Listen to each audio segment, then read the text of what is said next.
કચ્છના રસ્તાઓ ઉપર દૂર દૂરથી આવતા પ્રવાસીઓ અને ઉદ્યોગોના ભારે અને મોટા વાહનોની દોડધામ સતત ચાલુ રહે છે।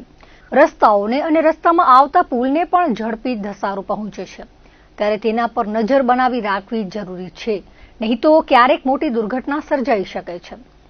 બની તરફ જતા ભીરંડિયારા ગામ પાસે રસ્તાની હાલત બહુ ખરાબ છે। રોજ 1800 થી 2000 ગાડીઓ ચાલે છે। એક ગાડીના 500 અને બહારની ગાડીના 750 ટોલ ટેક્સ ઉઘરાવાય છે। આટલી આવક હોવા છતાં માર્ગમાં આવતા ખખડી ગયેલા પુલ અને માર્ગનું રિપેરિંગ કરવામાં આવતું નથી।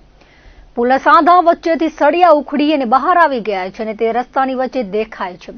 પુલ વચ્ચે મોટી તિરાડ પડી ગયેલી દેખાય છે। વચ્ચેના સાંધામાંથી પુલ બંને બાજુ અલગ થઈ ગયો છે તેવું સ્પષ્ટ દેખાય છે, ત્યારે રાતના અંધારામાં 2 વ્હીલર કે 4 વ્હીલર વાહનોનો અકસ્માત થવાની પૂરેપૂરી સંભાવના રહે છે।